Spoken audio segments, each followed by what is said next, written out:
Hey there, fellow literature explorers. Today, we turn our gaze toward The Equalizer 3, a 2023 action thriller that offers much more than narrative surface. It's a text rich with thematic complexity, symbolic resonance, and intricate character work that invites rigorous analysis. I'm delighted you've joined me, because in this video, we'll engage in a detailed examination of its cinematic language, narrative structure, and intertextual layers that shape its meaning. We'll begin by situating the film within its cultural and theoretical context, unpacking its stylistic choices and the director's auteur signature. Next, I'll provide a concise yet nuanced overview of the narrative arc, highlighting the film's core motifs without diluting its interpretive possibilities. From there, we'll delve into a compelling plot summary that foregrounds its narrative strategies and rhetorical devices, all framed to prepare you for the unfolding complexities. Crucially, we'll tease key thematic elements and pivotal narrative shifts, those moments that challenge conventional readings and open the text to multiple interpretations.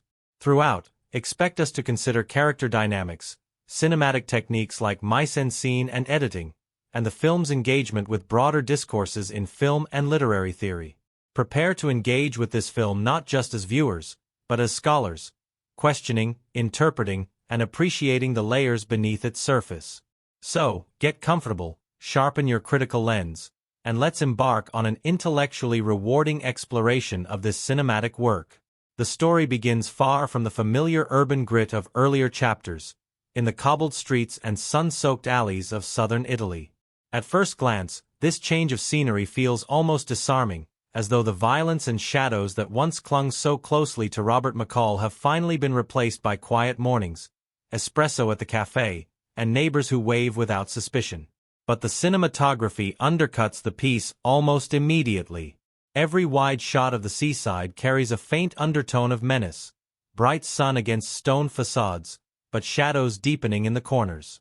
This duality sets the stage for a tale less about external battles than about the weight of time, the exhaustion of a man who has lived too long with violence stitched into his very fabric. The introduction, in other words, invites us to think about aging, mortality, and the tension between belonging and alienation. We are drawn into McCall's fragile reprieve, watching him form tentative connections with villagers who begin to see him not as a stranger but as a friend. A doctor tends to his wounds, a cafe owner greets him warmly, children smile when he passes. In these fleeting glimpses, the film paints the possibility of redemption, not redemption in a grand biblical sense, but in the small rituals of human community. Yet, layered beneath this is the persistent reality that McCall's life has never allowed for simplicity. Even here, in the postcard beauty of the Amalfi Coast, violence follows him like a shadow that refuses to fade. The early acts establish this inevitability, reminding us that no matter how far one runs, the past will find its way forward. The narrative structure tightens when McCall stumbles upon the rot beneath the picturesque surface, the reach of organized crime, men whose quiet brutality has infected the very heart of the village. The juxtaposition of setting and subject matter is deliberate. What better way to expose the fragility of beauty than to place it against the greed and cruelty of those who exploit it? The mafia's presence is not only narrative but symbolic, an infestation of history, a reminder that corruption is timeless and borderless. For McCall, their violence against his new community becomes the catalyst for awakening. He cannot remain still, cannot remain just another face in the crowd. The equalizer within him, the restless spirit of justice, cannot be silenced by sunlight or smiles. The plot unfolds with a familiar but deepened rhythm. McCall begins quietly, observing, calculating. His stillness is deceptive. He is a man who listens, who reads rooms with the precision of a scholar parsing a text. The camera lingers on his face, revealing nothing and everything at once. The twitch of an eyebrow, the slow tightening of his jaw. These gestures speak louder than words, foreshadowing the storm to come. When violence does erupt, it is swift, brutal, but never gratuitous. Each act of retribution is staged with precision, echoing themes of balance, of scales tipped and then corrected. In these moments, the film reminds us that McCall is not merely a vigilante. He is a man who views violence as language, as rhetoric, as argument against corruption. Excitement builds as alliances form and fractures widen. The villagers, once passive victims of extortion, begin to sense that someone is standing for them, someone who will not bow to intimidation. Their quiet courage becomes the thematic counterpoint to McCall's fury. Ordinary people finding strength when given even a glimmer of hope. Meanwhile, the mafia tightens its grip, responding with cruelty meant to crush dissent before it spreads. This conflict escalates like a symphony, each act of brutality answered by an act of justice, each silence broken by the inevitable return of violence. The tension is not only external but internal, as McCall wrestles with his own place in the story. Is he liberator or executioner? Is he protecting community or simply reliving the endless cycle of violence that has defined his life? The major twists ripple with symbolic weight. Early in the narrative, McCall is gravely injured, his body failing him in ways it never has before. This injury is not just physical. It is a reminder of mortality, of the limits of even the most disciplined body. It symbolizes time catching up, the fragility of the man behind the myth. His recovery under the care of a local doctor is tender, emphasizing themes of vulnerability and connection. But this vulnerability sharpens the stakes. Every fight that follows is fought not just against enemies but against time itself, against the inevitability of decline. Another pivotal shift occurs when the mafia's violence reaches into the intimate heart of the village, threatening not just livelihoods but lives. The community, so carefully built, becomes battlefield. The cobblestones that once echoed with laughter now carry blood. In these moments, the film becomes allegory for the fragility of peace, for the constant intrusion of corruption into beauty. McCall's retaliation, swift and merciless, is filmed with gothic intensity. Shadows deepening, silence thickening, the violence itself almost ritualistic. The mise-en scene transforms southern Italy from paradise into purgatory, reinforcing the theme that evil must always be confronted, even in the most beautiful places. The final act carries the weight of inevitability. McCall, though battered and aged, unleashes the full force of his meticulous fury upon those who dared desecrate his fragile peace. The narrative builds toward confrontation not just between man and mafia, but between mortality and resilience, solitude and belonging. The resolution is cathartic yet bittersweet. Justice is served, but at what cost? McCall stands amidst the ruins of violence, surrounded by a community that has been both scarred and liberated. The villagers embrace him not as savior but as one of their own, offering him, finally, a glimpse of belonging. What makes this story resonate beyond its plot is the interplay of themes. Mortality, community, corruption, and redemption all entwine, forming a text that speaks as much about human existence as about action. McCall's violence is not spectacle. It is metaphor for the endless struggle against systems that prey upon the vulnerable. His injury is not plot device. It is allegory for time, for the inevitability of decline. The village is not mere setting. It is symbol of beauty constantly under threat, of the eternal human desire to carve out peace amidst chaos. And so, as we prepare to leave this story behind, we carry with us not just the image of fists and knives, but the image of cobblestones lit by morning sun, of villagers who finally breathe without fear, of a man who has spent his life alone finding, at last, a place that feels like home. This is the deeper truth of the film, that justice, though violent and imperfect, can carve open space for belonging, that even the most haunted souls can find redemption in community. It reminds us that action is never just action, it is allegory, it is rhetoric, it is literature written in blood and silence. The twists and revelations may thrill us, but it is the themes that linger. The inevitability of mortality, the corruption that seeps into even the most beautiful places, the fragile hope of community, the possibility of redemption through connection. These are the elements that elevate the narrative beyond entertainment, transforming it into text worthy of analysis, worthy of reflection, worthy of literature enthusiasts who seek meaning in the flicker of light and shadow. So let us close this exploration not with fear, but with thought, with gratitude for a film that reminded us once again why cinema matters, why stories endure, and why, even in the darkest corners, there is always the possibility of light. And as we move on to our next journey together, remember, every film is more than its surface. Every story is more than its plot. If you keep your critical lens sharp, you'll always find the layers waiting to be uncovered. The story begins as though it has been waiting, as though Robert McCall's journey, long punctuated by shadows and violence, could not end in silence but needed one last movement, one final act. It opens not with peace but with aftermath, and even in those first frames, you can feel the heaviness of time pressing down on him. The camera moves deliberately, lingering on the small things, the echo of footsteps on stone, the glint of sunlight spilling across cracked tiles, the stillness of a room after chaos has been unleashed. There is a sense that something irreversible has already happened, though the film withholds details, allowing the atmosphere itself to carry the weight of mystery. McCall is injured, bloodied, staggering through a scene that bears the marks of violence. The southern Italian landscape, deceptively beautiful, is littered with the traces of conflict. The stillness is deceptive too, because beneath it lies tension, the unanswered question of what he has done and what price he has paid. His body, once precise and unyielding, now betrays him. He collapses, and the screen briefly dissolves into the haze of vulnerability, a man caught between survival and surrender. Already the story signals its intention.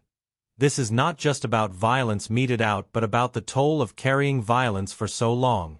From this point, the narrative softens, almost cruelly, into gentleness. A local doctor, quiet and compassionate, becomes his caretaker.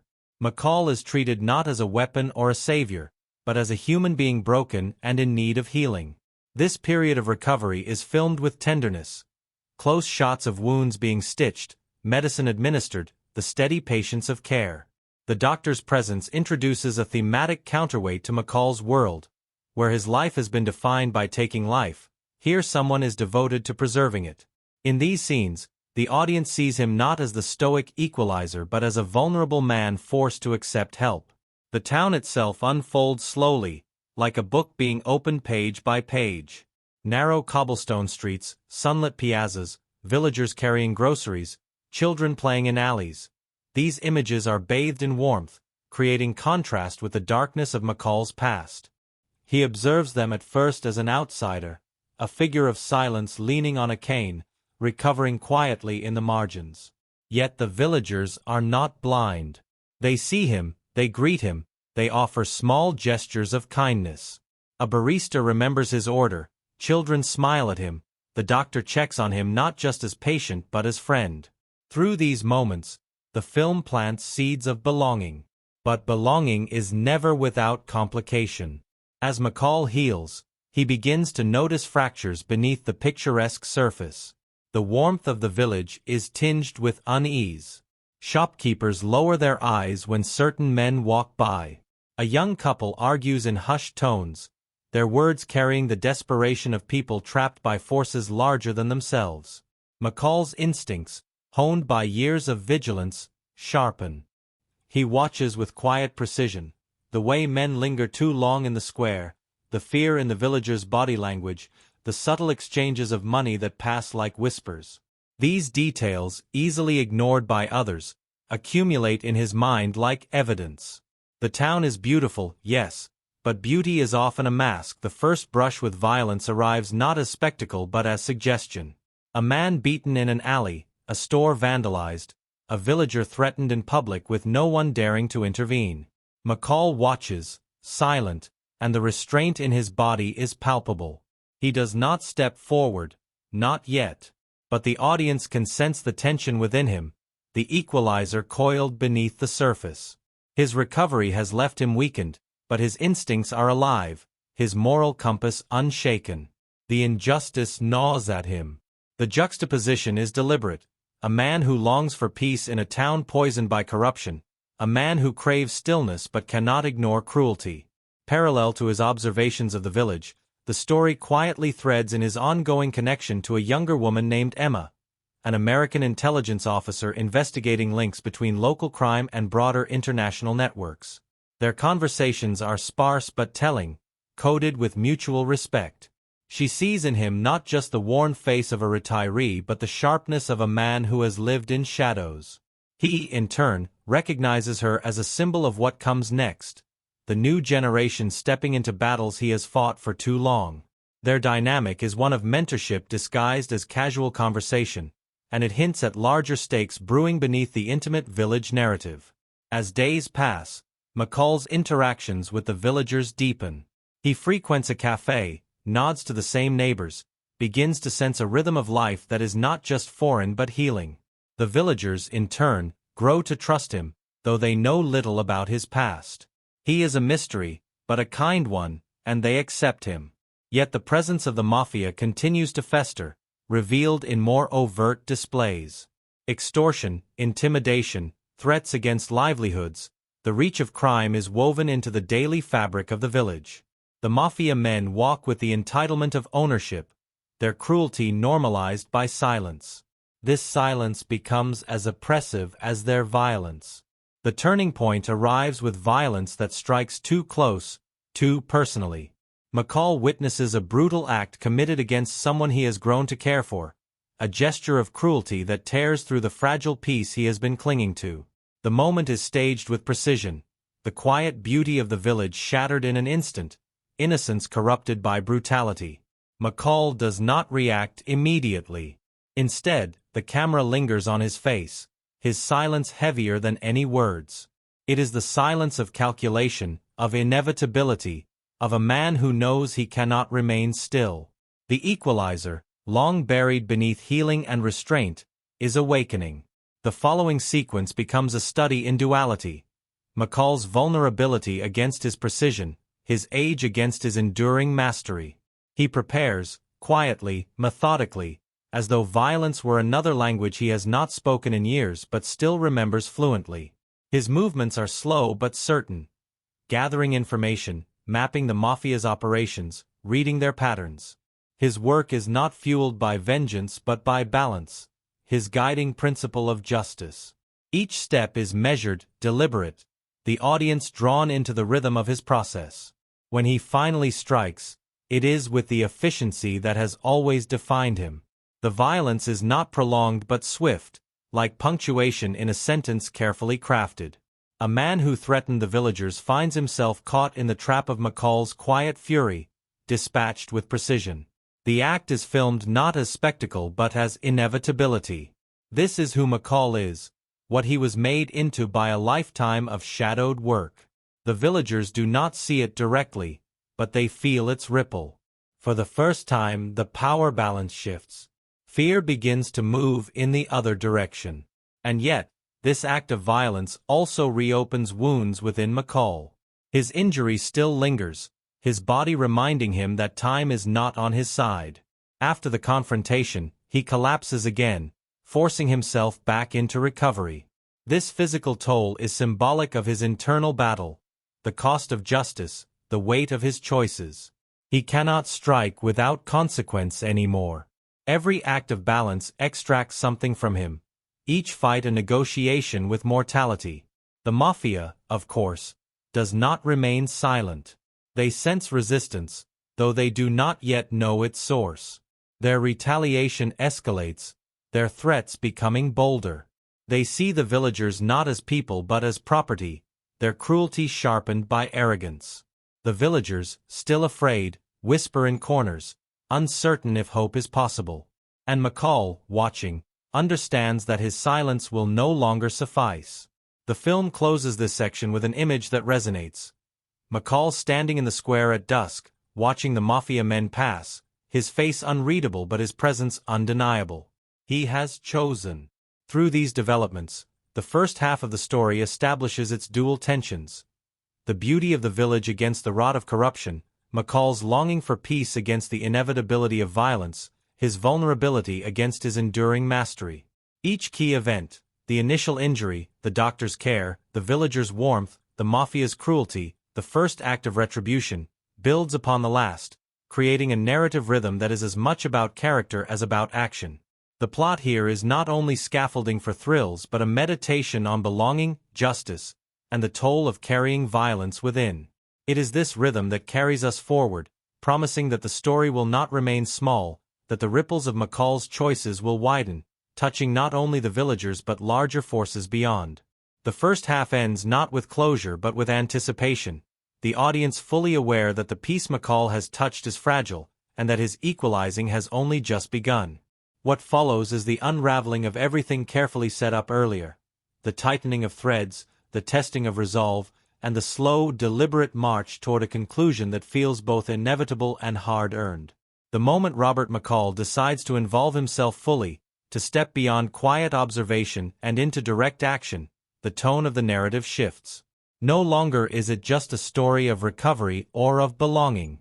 It becomes a story of reckoning, and every frame pulses with that realization.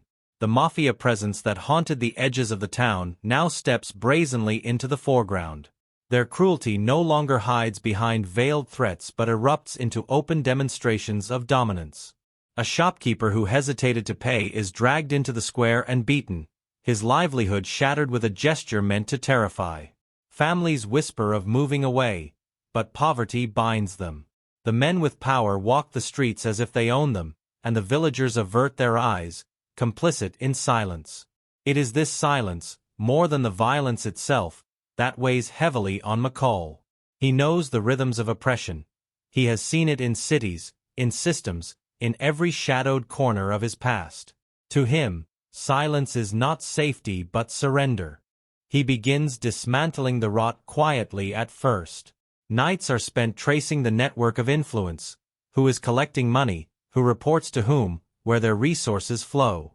His methods are meticulous, almost ritualistic.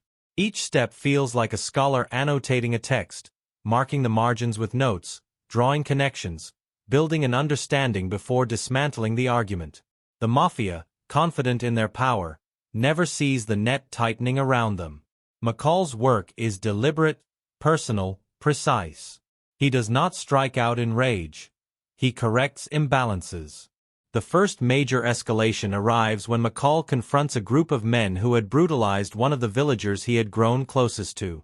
The confrontation is filmed with brutal simplicity. There are no grand speeches, no flourish. He dispatches them with efficiency, his face calm, almost detached. What lingers is not the violence itself but the symbolism. The villagers, for the first time, see that the mafia can bleed. The myth of invincibility shatters in an instant. Whispers ripple through the square the next day. No one knows exactly what happened, but everyone feels it. Hope, long buried beneath fear, stirs. The mafia leadership, arrogant and dismissive at first, soon senses the shift. Their authority is challenged, their dominance shaken. They respond with cruelty sharpened by desperation. They storm through the village with guns and fire, lashing out at the community in an attempt to reassert control. Homes are threatened, lives endangered, and McCall watches it all with the calm of someone who has seen this cycle countless times. To him, it is a pattern. Tyranny flaring brightest just before it collapses. But he knows collapse requires a hand to push it, and he is willing to be that hand. This part of the story is punctuated by a revelation that reshapes everything. McCall uncovers the depth of the mafia's operations. It is not simply local extortion but part of a vast web reaching across borders, tied to drug routes, political corruption, and global markets. The village is just one node in a system of decay. This revelation carries symbolic weight. It reminds us that corruption is rarely isolated, that it metastasizes, consuming everything it touches. For McCall, though, the scale does not matter. He has never sought to topple systems. His mission is always personal, intimate. For him, saving one community, protecting one family, is enough. In this way, his small acts of violence become allegory for resistance against forces too large for any one person to dismantle entirely. The mafia's retaliation narrows its focus. They learn that McCall is the source of their unraveling, though they do not fully understand who he is. To them, he is an anomaly, a man who should be broken but refuses to bend. Their attempts to intimidate him fail. He does not threaten, does not posture. He simply exists as an immovable presence. His calm unnerves them more than any outburst could. They plan a decisive strike, believing that removing him will restore their control. What follows is one of the most intense sequences of the narrative: the siege. They descend upon the town at night, armed and certain of victory. But McCall has already anticipated their every move. The village, with its winding streets and stone buildings, becomes battlefield and trap. He uses the geography against them, each alley a funnel, each piazza a stage. The cinematography here is striking, the beauty of southern Italy transformed into labyrinth of death. Violence erupts, but it is never chaotic. It is orchestrated, choreographed with precision. McCall moves through the night like a shadow, dismantling the threat piece by piece. In the midst of this confrontation, a major twist unfolds. Emma, the intelligence officer who had lingered at the narrative's periphery, arrives with revelations about McCall's identity.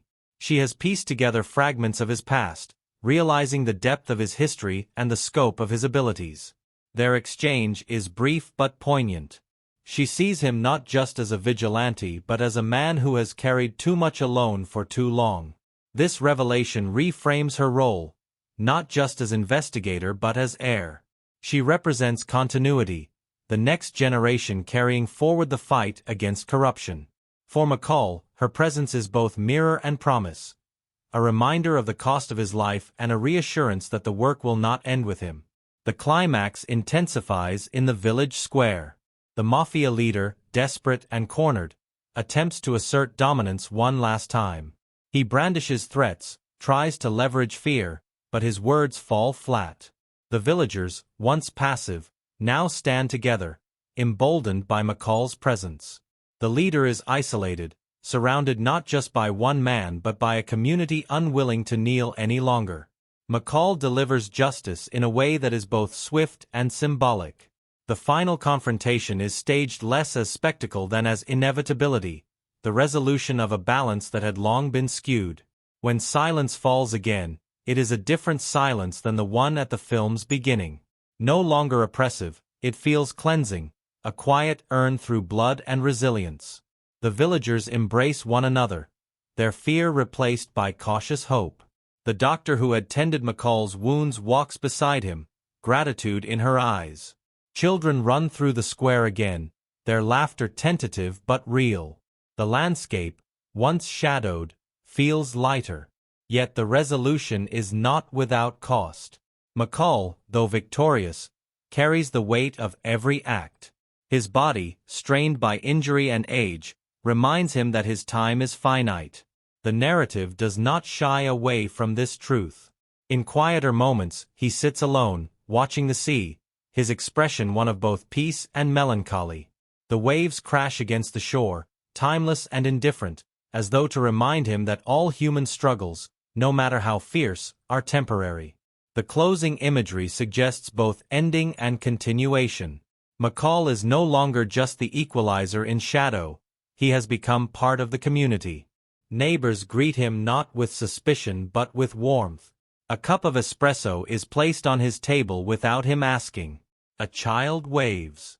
These gestures, small and human, are his true victory.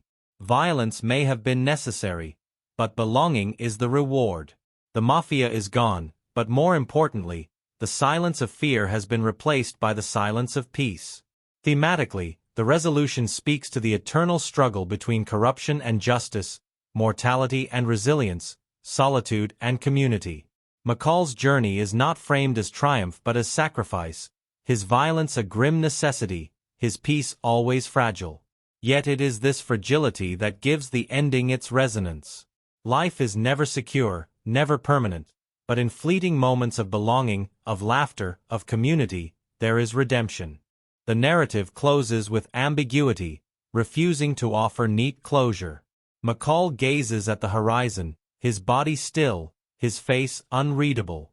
Is he at rest? Is he preparing for the next battle? The film leaves us with questions rather than answers, reminding us that justice is never final, that peace is always provisional. Yet in that ambiguity lies its truth. McCall's story was never about endings. It was about persistence, about the act of standing against cruelty again and again, even when the cost is high. As credits loom, what lingers is not the violence of the climax but the image of a man who has carried so much finding, at last, a place where he belongs, however briefly. The village becomes more than setting, it becomes symbol of redemption, of the possibility of peace carved out in the face of inevitability. And McCall, battered but unbroken, becomes more than a character. He becomes an archetype, a reminder that even in a world consumed by corruption, there can be moments of balance, of justice, of light. It is this closing resonance that makes the tale endure.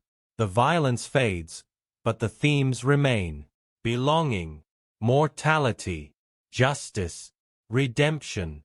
These are the true conclusions of the narrative, woven into the fabric of every shadowed alley, every cobblestone square, every silence heavy with meaning. And as we leave the story behind, we carry those themes with us, aware that the equalizing is never finished, that the struggle between darkness and light is eternal, but that sometimes, in a small village on the coast, balance can be restored, if only for a while. Robert McCall exists at the center of the narrative not just as protagonist but as paradox, a man defined by his contradictions. To watch him move through the story is to study a figure who embodies both violence and restraint, alienation and belonging, weariness and resolve. On the surface, he is the archetype of the aging warrior, the retired soldier who cannot find peace, the man haunted by his past. But the layers of his character reveal something more complicated. He is less a man than a text in himself, a body carrying annotations of history, morality, trauma, and resilience. To analyze him is to ask what it means to be both executioner and protector, to embody justice not as idea but as lived burden. The opening moments of his arc in this story remind us of his fragility. He is injured, his body no longer invincible, his steps uncertain. This vulnerability is crucial because it shifts him from invulnerable myth to human figure. The Equalizer of earlier days, sharp and unyielding, is now a man slowed by time. Yet the paradox emerges. Though his body falters, his mind sharpens. His calculations, his sense of justice, his ability to read a room with scholar's precision, remain intact. In this tension between decline and mastery lies the central question of his character. Can justice endure when the body carrying it begins to fail? His injury is not simply plot device but metaphor for mortality, a reminder that even legends are bound by time. McCall's silence is one of his defining traits. He speaks sparingly, choosing words with precision, but his presence is thunderous. The cinematography lingers on his stillness, the furrow of a brow, the narrowing of eyes, the way he observes before acting. This silence is not emptiness but fullness, a vessel for meaning. It reflects his discipline, his restraint, his awareness that words are often wasted where action suffices. Yet his silence also isolates him. He is apart from the community he protects, always watchful, rarely vulnerable. This detachment positions him as both savior and stranger, a man welcomed but never fully known. The villagers embrace his presence, but they sense his distance. This is McCall's tragedy. He can create belonging for others but rarely claim it fully for himself. His morality is precise, almost mathematical. He does not kill for pleasure, does not strike out of rage. His violence is always balanced, always a correction of imbalance. The mafia men who extort and brutalize do so with cruelty untethered by principle. McCall, by contrast, strikes only when necessary, his acts of violence framed as punctuation marks rather than spectacle. This moral precision aligns him with the archetype of the judge, the one who weighs and measures, who restores balance when scales are tipped. Yet his morality is not naive. He knows violence begets violence, knows that peace won through blood is always fragile. Still he acts, because to do nothing would be worse. His sense of justice, though imperfect, is relentless. The villagers see in him something both frightening and comforting. To them, he is protector, a man whose calm promises safety.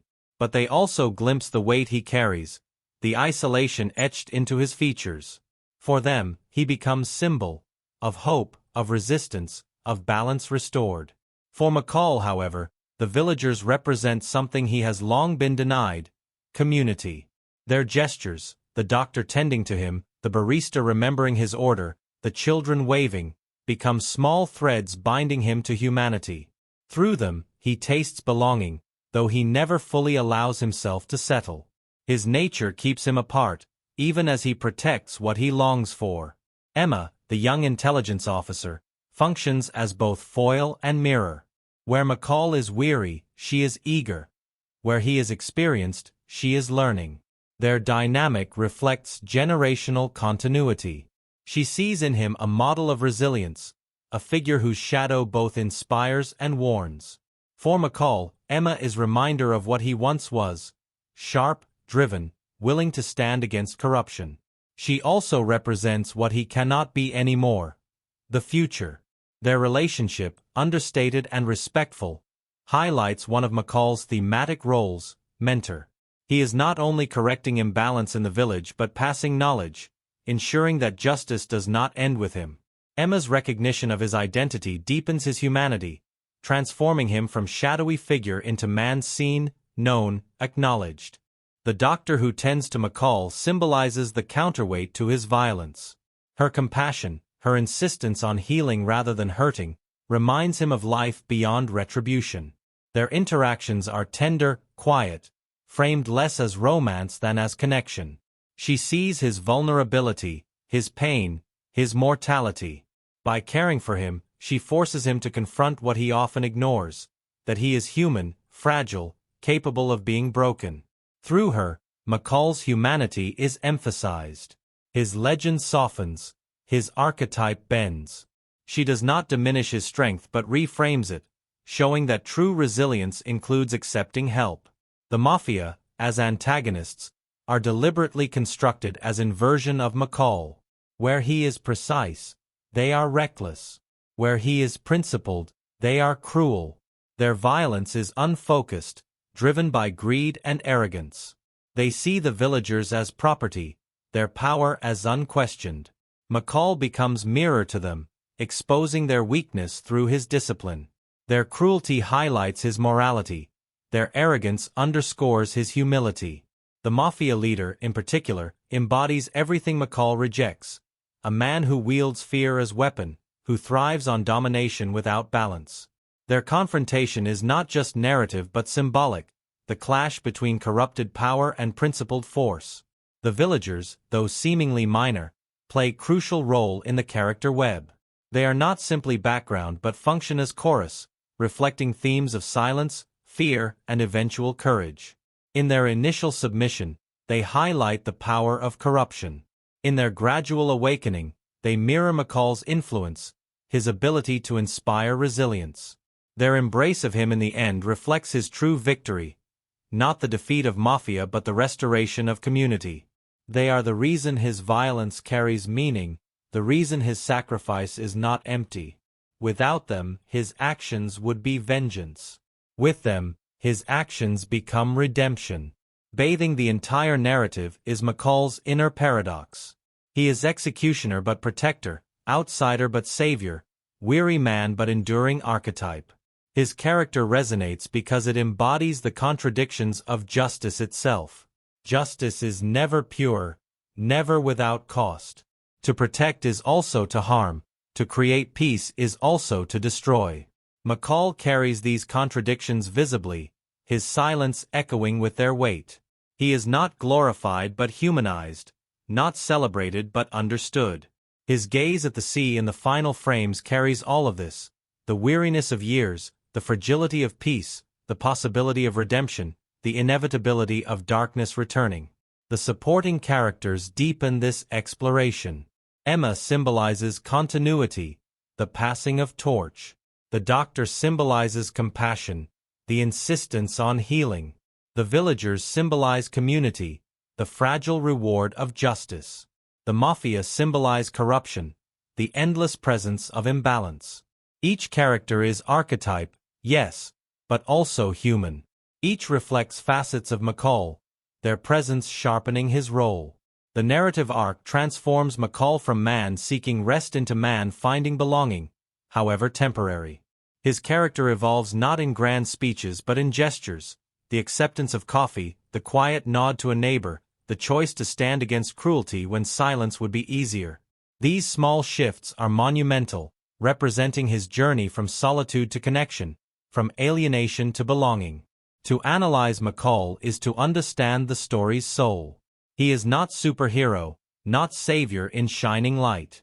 He is weary man carrying scars, striking against imbalance with precision born of necessity.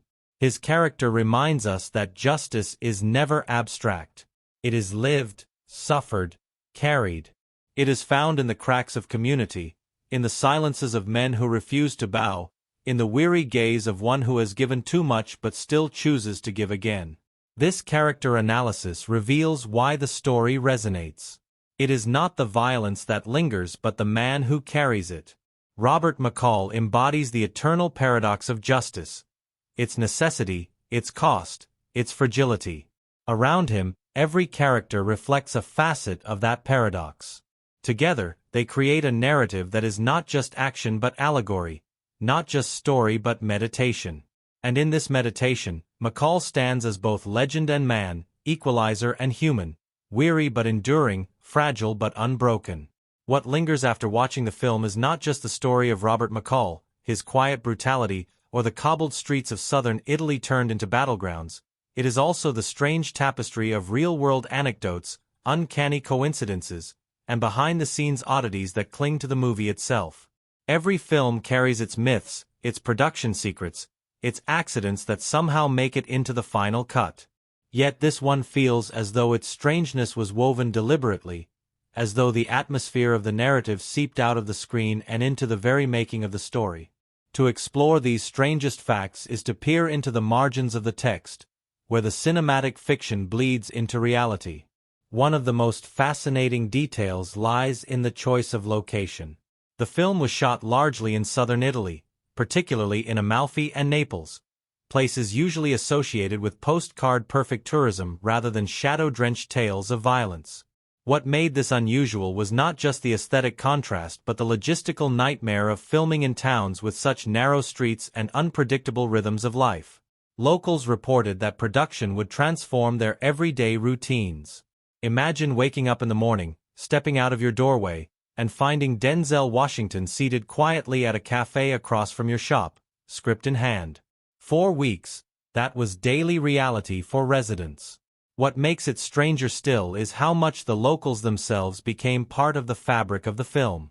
Many extras were not trained actors at all but real villagers, directed to simply be themselves in scenes, lending authenticity but also blurring the line between fiction and lived life. Some later joked that they had been immortalized in a film about crime and vengeance while they were just trying to buy bread at the market. The production's use of real mafia-haunted neighborhoods in Naples adds another layer of uncanny resonance. Reports suggest that filming had to be cleared with local authorities not just for traffic control but for ensuring cooperation with neighborhoods historically under the sway of organized crime. There are whispered accounts of the production being visited by figures known to have ties with the Camorra, the infamous Neapolitan crime syndicate. Crew members later remarked that the irony was not lost on them. Here they were filming a story about mafia corruption in the very real shadows of its existence. Some of the tension on set was not fictional. It was lived, though carefully contained. Denzel Washington himself added to the unusual aura with his deliberate, almost ritualistic approach to filming. Known for his intensity, he insisted on spending long stretches of time alone in the locations, walking the narrow streets without cameras rolling, sitting in the cafes where McCall would later drink espresso, watching the villagers, breathing the atmosphere. Crew members described these solitary moments as uncanny, Denzel slipping fully into McCall even when not being filmed. "It was like he disappeared," one said in an interview. "You'd look at him, and it wasn't Denzel anymore. It was McCall, just sitting there like he'd been living in the village his whole life." What was strangest was how the locals responded.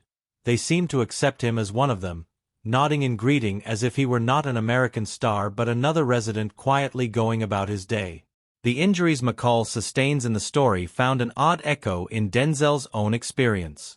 During one sequence that required him to move quickly through the uneven terrain of a hillside path, he stumbled and twisted his ankle badly enough to require medical attention. Production halted briefly while he recovered. What made it eerie was how perfectly this real injury aligned with McCall's fragility in the story. The limp that audiences see in early scenes is partially authentic, captured not just through acting but through genuine pain.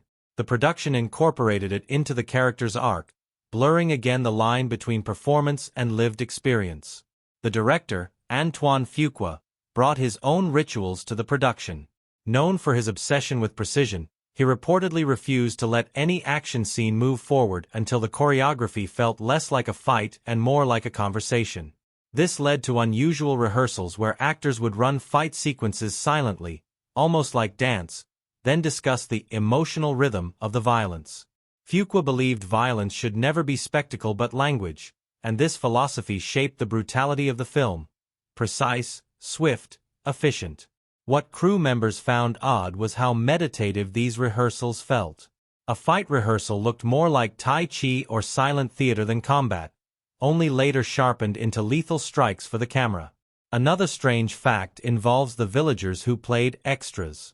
Many of them, unfamiliar with the intensity of Hollywood production, reacted with genuine emotion to scenes. In one instance, when a mafia enforcer smashes a shop window during a take, an elderly woman, meant to stand silently in the background, burst into tears, overwhelmed by the sight, despite knowing it was staged.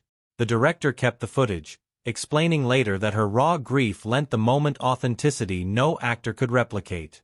She later laughed about it in interviews, saying she knew it was fake but it felt too real. Food also became a surprising centerpiece of strangeness. Denzel reportedly became obsessed with one local cafe's espresso and would insist that scenes involving McCall drinking coffee be filmed only there, despite logistical challenges. The cafe, a small establishment not built for film equipment, became a hub for cast and crew, and locals began referring to it as McCall's Bar. After production wrapped, it turned into a pilgrimage site for fans who wanted to sit at the same table, sipping coffee as if channeling the character's stoic intensity. The night shoots carried their own uncanny energy. Crew members described the atmosphere as otherworldly, with the narrow streets and ancient stone buildings echoing with footsteps and staged screams. In one bizarre incident, a generator powering lights failed suddenly in the middle of a take. The entire street plunged into darkness, and when the lights flickered back minutes later, one of the carefully arranged props, a chair, was mysteriously overturned though no one had touched it. The superstitious among the crew whispered about ghosts of the old town disapproving of the violence being staged. Rational minds chalked it up to wind or accident, but the unease remained. Denzel's chemistry with the villagers produced other strange anecdotes. One child, too young to understand the difference between fiction and reality, reportedly began calling him "No, grandfather," and would run to hug him whenever he came to set. This attachment melted the stoic facade even between takes, and Washington would break character to lift the child, joking softly in Italian. The director later admitted those unscripted moments softened the edges of McCall's intensity, reminding everyone that beneath the brutality was a man yearning for connection. The ending of the film, with McCall finally embraced by the community, resonates more deeply when one considers that the villagers themselves embraced Denzel during production. After filming concluded, they organized a farewell gathering for the cast and crew, with music, food, and speeches. Denzel was presented with a local artisan's handmade cane, symbolic of McCall's injury and recovery. It was a gesture that blurred art and life, as though the villagers themselves had welcomed McCall, not just Washington, into their fold. Perhaps the strangest fact of all is that this was the first time in his long career that Denzel Washington had participated in a trilogy. For an actor so revered, who has spanned decades of cinema, it feels uncanny that this series would be his only return to a character across 3 films. Interviews revealed his own awareness of this peculiarity. He admitted he returned not because of obligation but because the character still haunted him, because McCall's story felt unfinished. "There was more to say," he explained, his words heavy with finality. "The strangeness lies in the alignment of fact and fiction, Just as McCall could not walk away from violence until the story was complete, Washington himself could not walk away from McCall until he felt the journey had been fully told. Another unusual detail involves the music. Composer Marcello Zarvos chose to incorporate local instruments and rhythms from southern Italy into the score, blending them with tense, modern orchestration. The result was an uncanny mix of tradition and modernity, echoing the film's themes of old corruption and new justice. During recording, several musicians reported feeling strange energy in the sessions, describing the music as both beautiful and suffocating. One violinist recalled tears streaming down her face during a particularly tense sequence, overcome not by sadness but by something she could not name. Even in the editing room, strangeness lingered.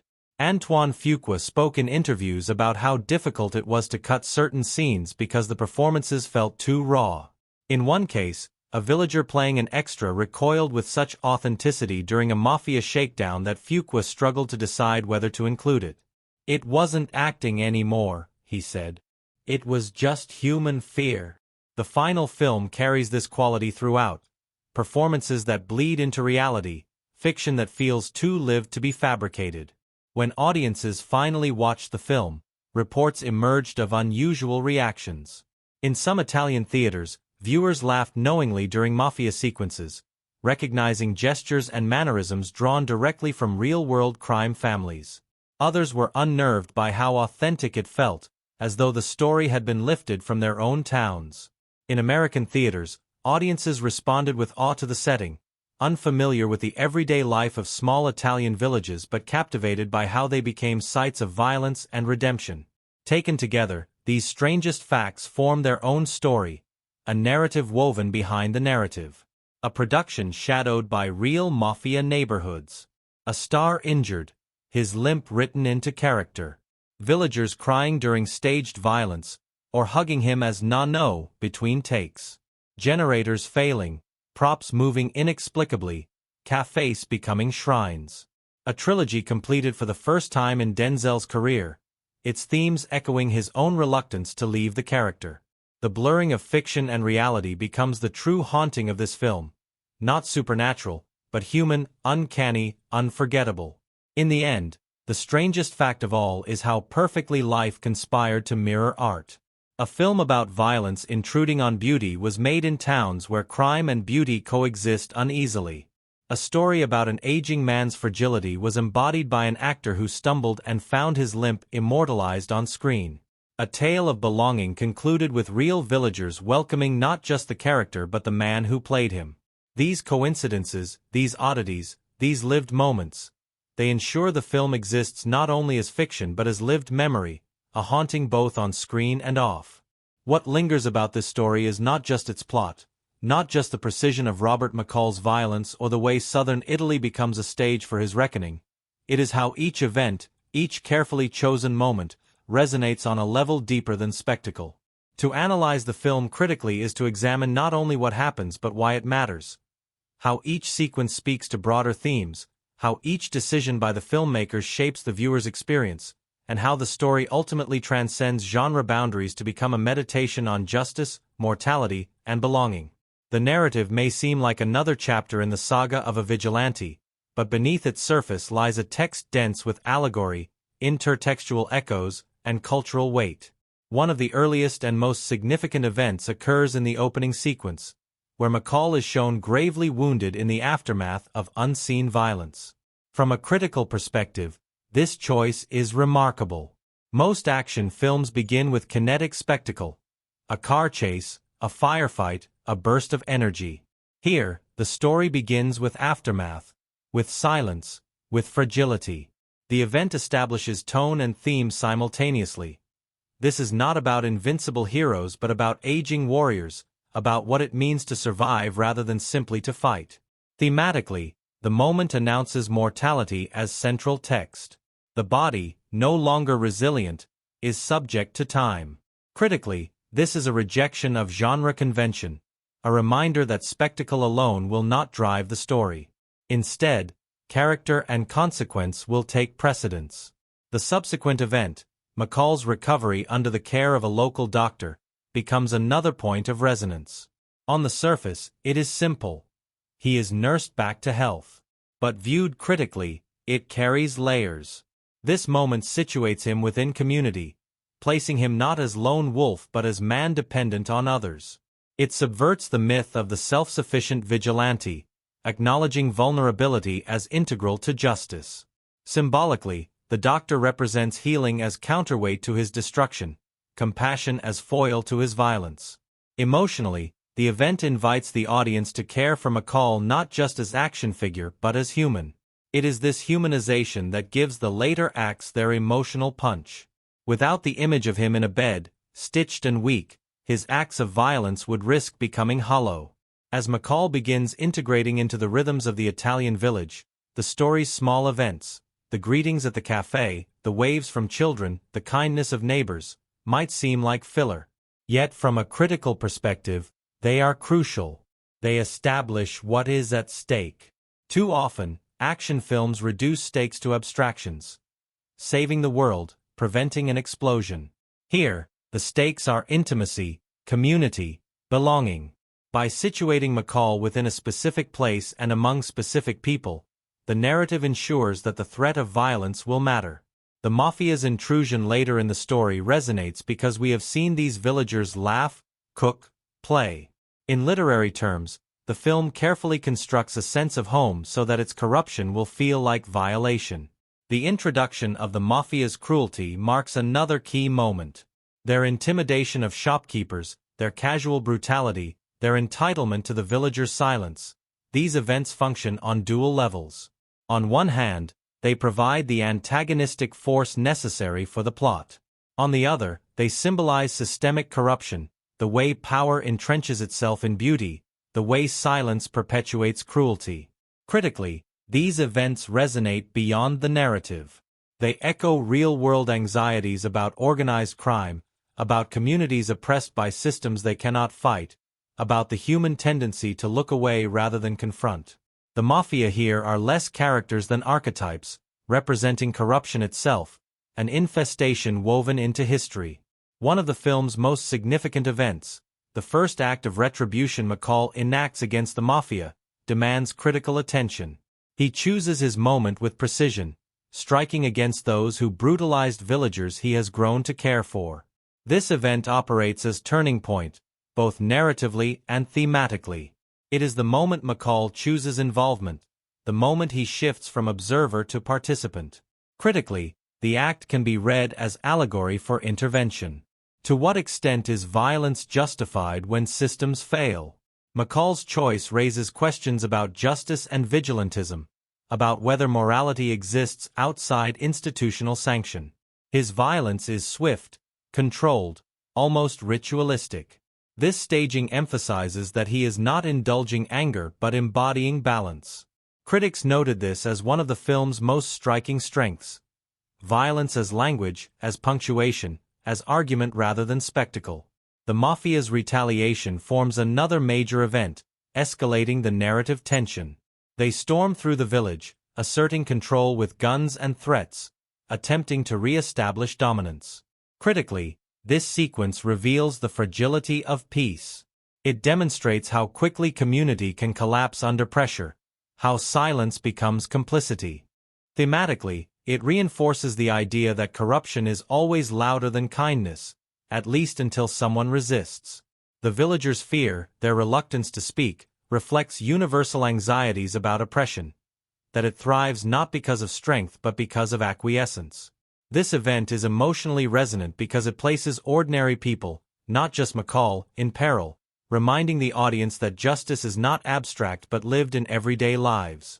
Perhaps the most important revelation of the film, the discovery that the mafia's operations extend far beyond the village, shifts the narrative scale.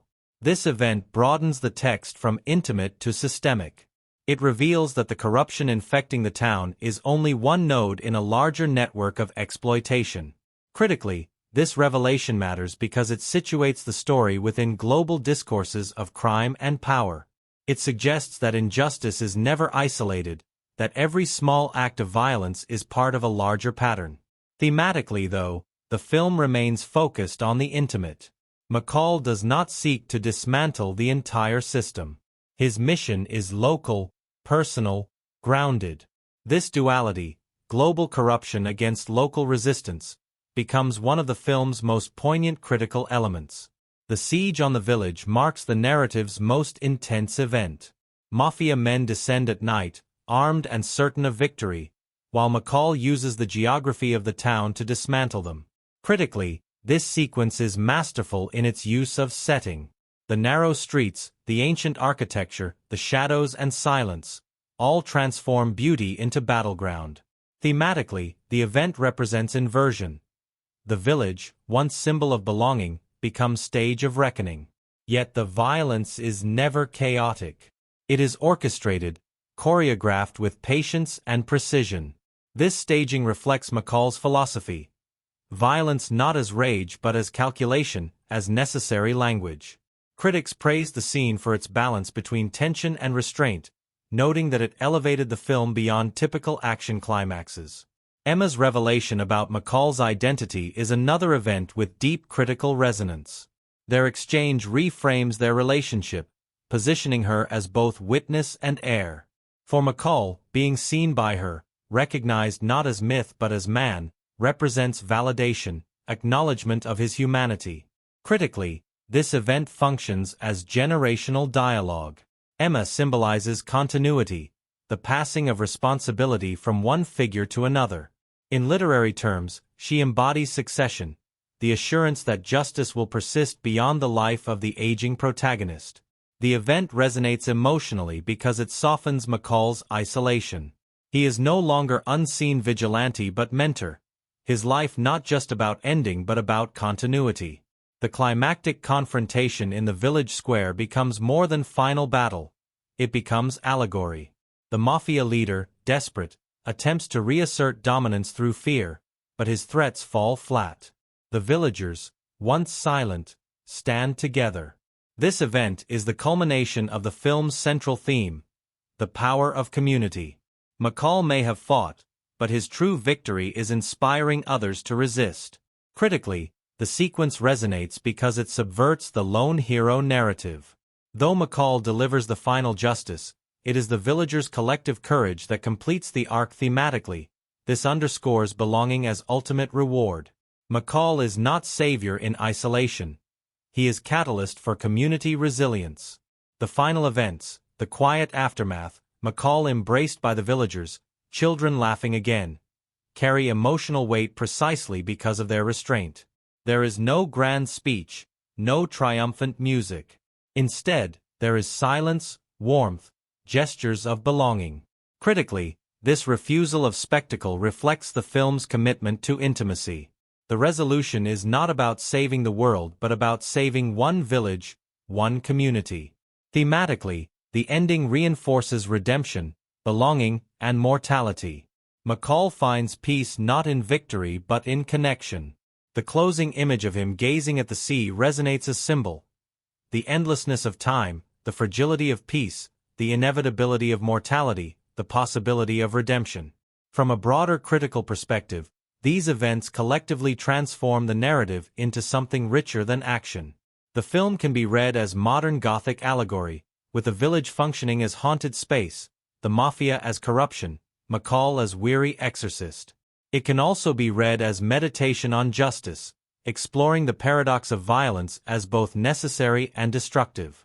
It engages with cultural anxieties, about aging, about systems of corruption, about the fragility of community. Each event, from the opening injury to the final embrace, resonates because it taps into universal fears and hopes.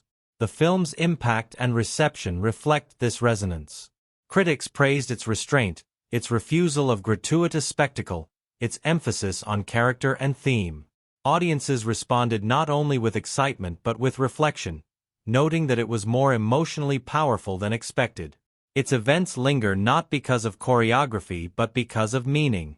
Viewers remembered not just the fights but the villagers, the doctor, the cafe, the quiet gestures of belonging. Emotionally, the film resonates because it is less about violence than about redemption. McCall's journey is not one of conquest but of finding home. Each event builds toward this.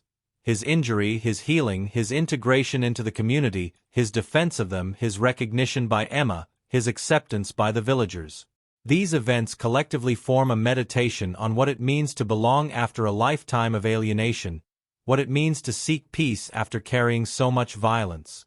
Thus, when viewed critically, the film emerges as something more than action thriller.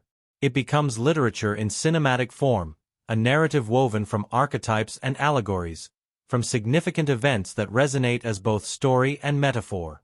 Each event contributes not only to the plot but to the themes of justice, mortality, community, and redemption.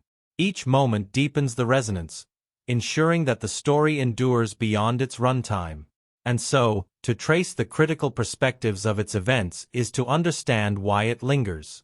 Because the film is not about spectacle but about meaning. Not about invincibility but about mortality. Not about isolation but about belonging. It is about a man who, through violence and silence, carves out a place for himself in a world that had long denied him one. And it is about how every event, every act, every gesture, shapes that journey toward peace. A peace fragile, fleeting, but profoundly human. Every film, no matter how polished its final frame appears, carries with it a hidden story. The story of how it came into being. And sometimes, these behind-the-scenes narratives prove as compelling, as textured, as human as the fiction that unfolds on screen. The making of The Equalizer 3 is no exception. Its production became a strange hybrid of craft, accident, artistry, and serendipity, shaped by the personalities of those involved and the environments in which they worked. When we peel back the surface of the finished movie, what emerges is a portrait of collaboration in which technical challenges, creative choices, and unexpected anecdotes all became part of the film's DNA. The journey began long before cameras rolled in the winding alleyways of Amalfi and Naples. For director Antoine Fuqua, returning to the world of Robert McCall was not simply about extending a franchise. It was about closure. This was to be the final chapter of a trilogy, and with that came an unspoken weight. Fuqua reportedly spent months in Italy before production, immersing himself in its rhythms, photographing its streets, speaking with locals, and sketching storyboards that captured how light falls differently on ancient stone than on American skyscrapers. He wanted the setting to shape the narrative rather than merely serve as backdrop. The decision to shoot in real towns rather than building controlled sets was deliberate, a risk that promised authenticity but invited unpredictability. From the very first day of shooting, the unpredictability revealed itself. Italian towns are not designed for massive Hollywood productions. Trucks struggled to navigate narrow streets. Equipment often had to be carried by hand through alleys barely wide enough for two people to pass. Locals, curious and occasionally bemused, gathered at windows to watch. Many extras were recruited directly from these streets. Fishermen, bakers, shopkeepers who had never acted but were asked simply to behave as they normally would. This gave the film its lived-in texture, but it also created comic challenges.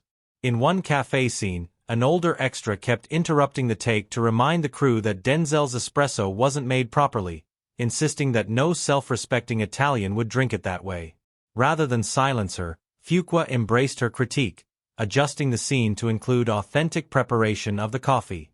It was a tiny detail, but one that exemplified his devotion to truth. The cast, too, felt the pull of the setting. Denzel Washington is famously meticulous, and his preparation for McCall had always involved inhabiting silence, walking alone, listening more than speaking. In Italy, this became ritual.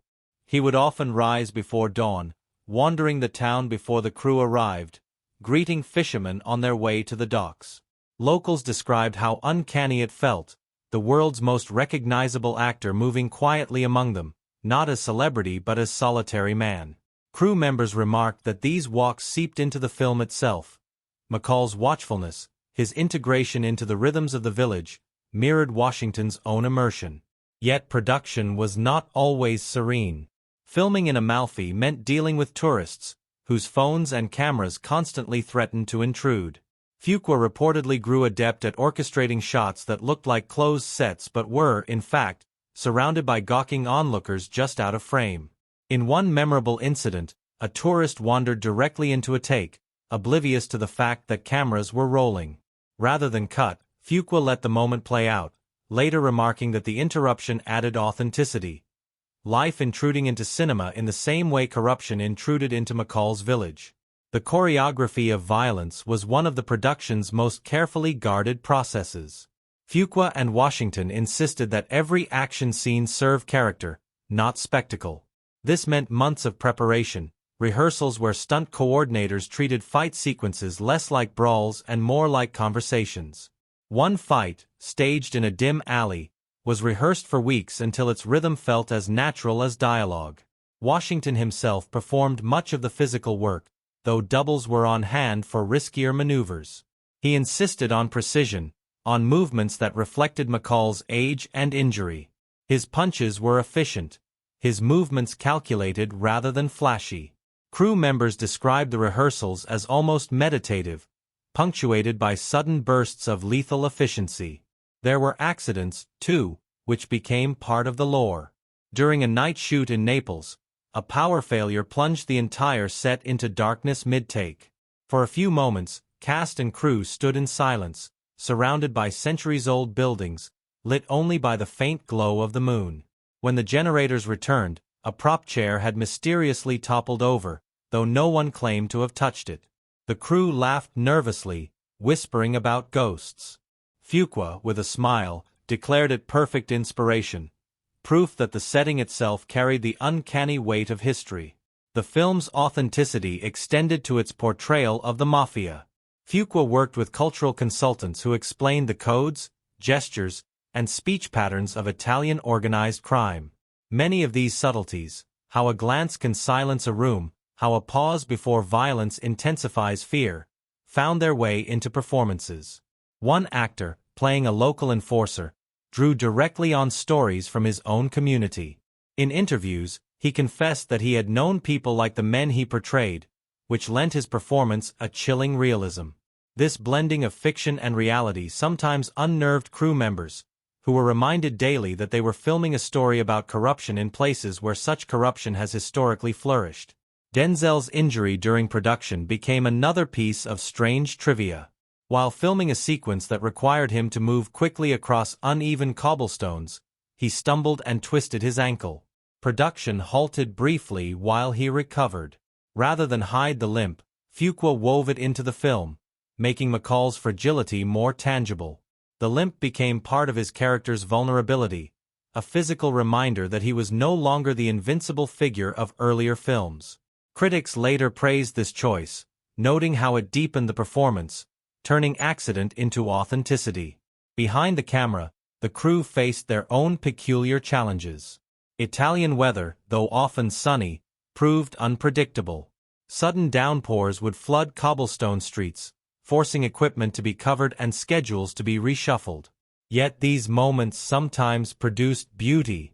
One unplanned rain shower left the streets glistening with reflections, and Fuqua insisted on filming immediately, capturing images that later became some of the most atmospheric in the movie. What could have been a setback became an aesthetic gift. The music, too, carried stories. Composer Marcello Zarvos traveled to Italy to record local musicians, weaving traditional instruments into the score. This created a strange fusion, ancient sounds layered over modern tension. In one session, a violinist reportedly broke into tears mid-performance, overwhelmed not by sadness but by the suffocating weight of the music. Zarvos described it as proof that they were capturing something raw, something that transcended notes and became emotion.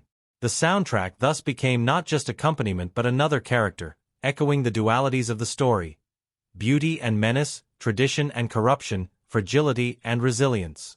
Perhaps the most touching anecdote came not from the set but from the villagers themselves. As production neared its end, the locals organized a farewell dinner for cast and crew.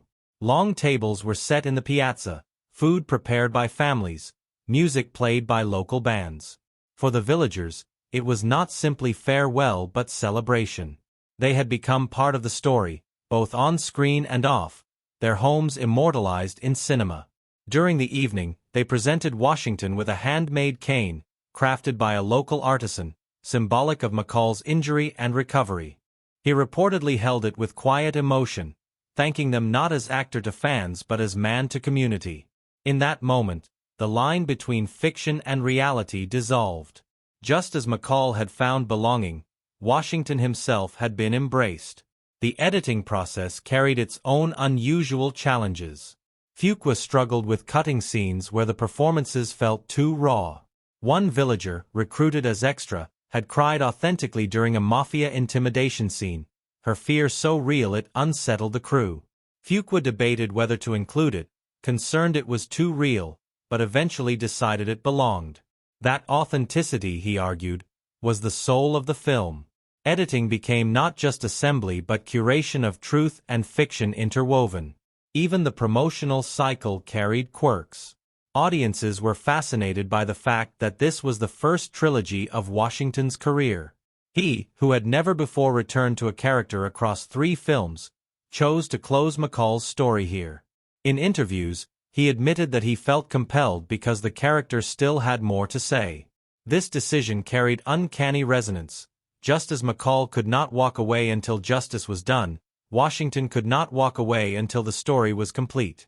When the film finally reached theaters, these production stories enriched its reception.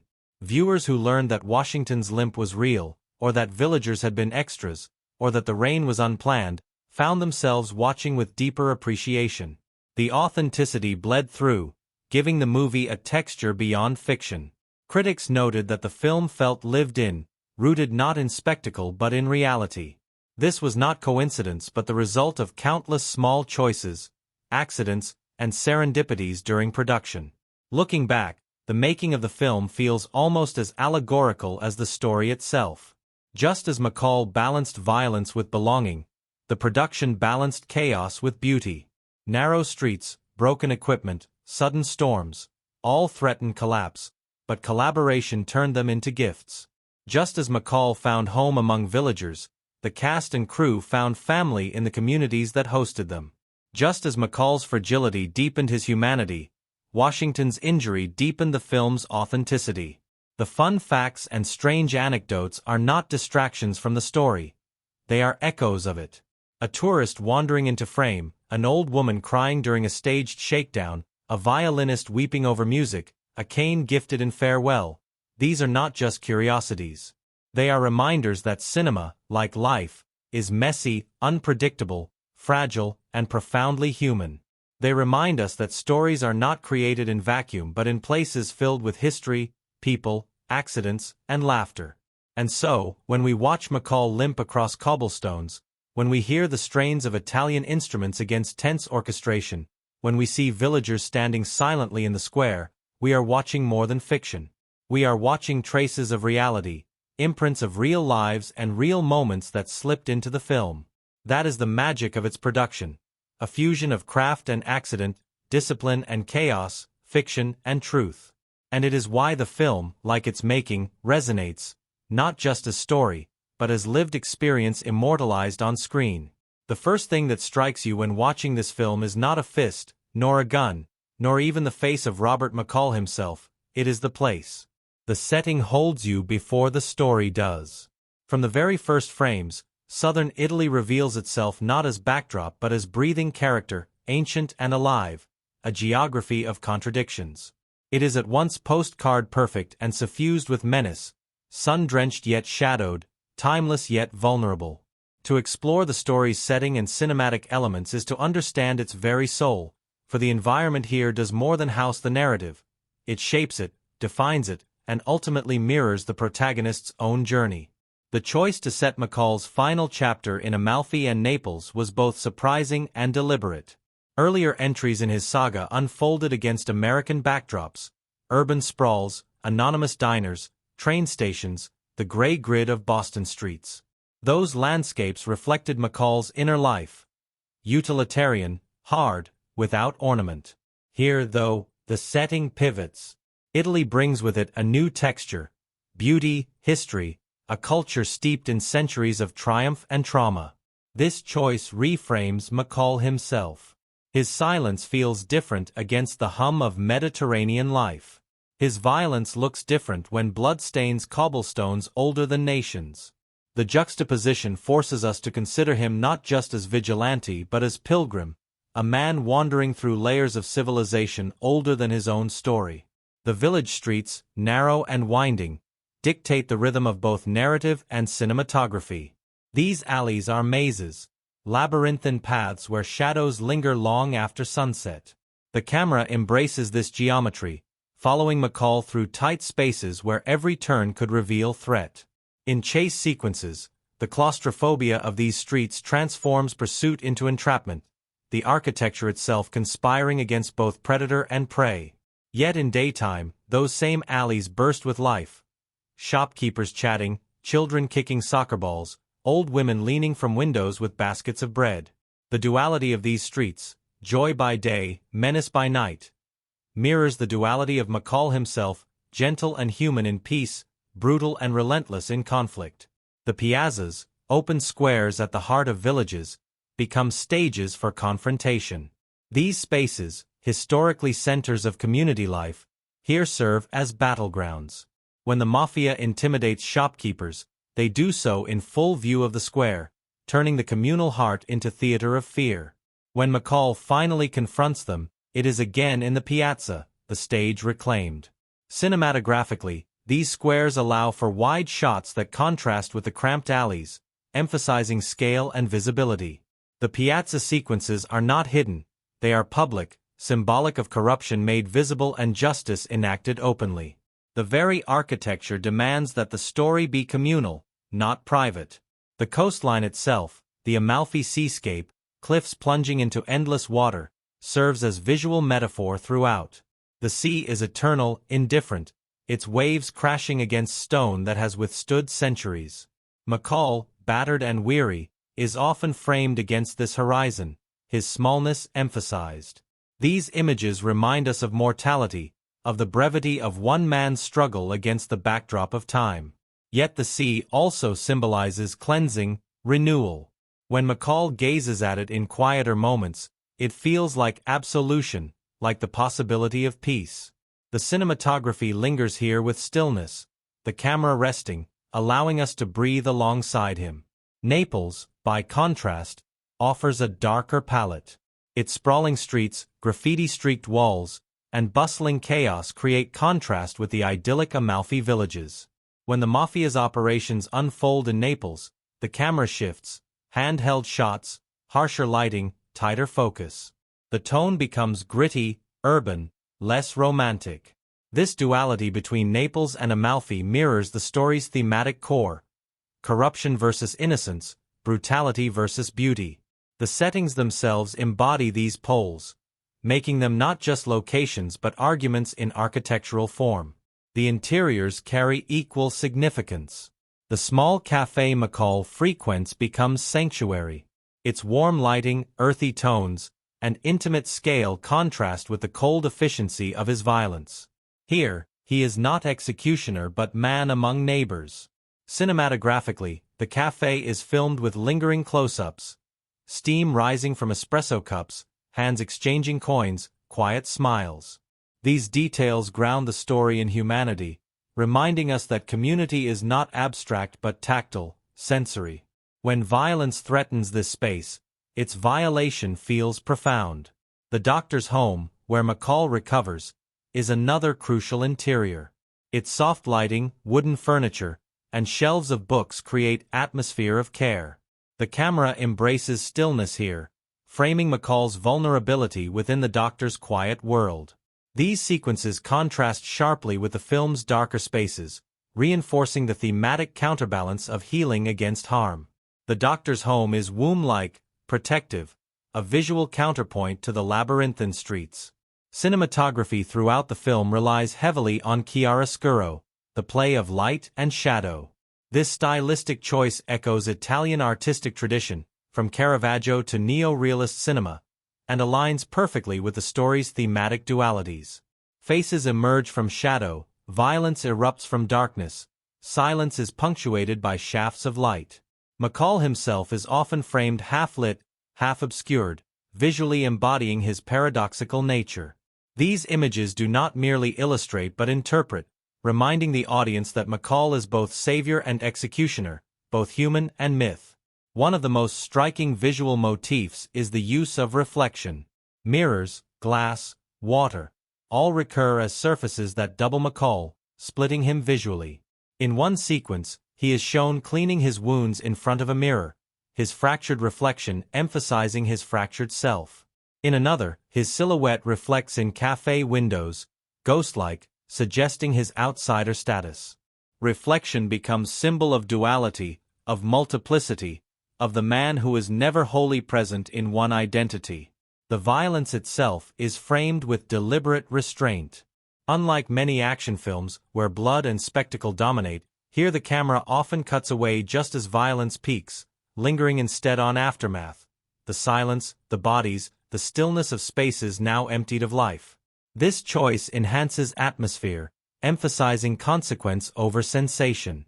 Critics noted how these cinematographic decisions elevated the narrative, transforming violence from entertainment into meditation on justice and mortality. Sound design, though not strictly visual, is inseparable from the film's cinematic elements. Silence is weaponized throughout. The absence of sound before violence heightens dread, forcing the audience to lean in, to anticipate. When sound does erupt, a gunshot, a slammed door, a sudden scream, it feels amplified, shattering.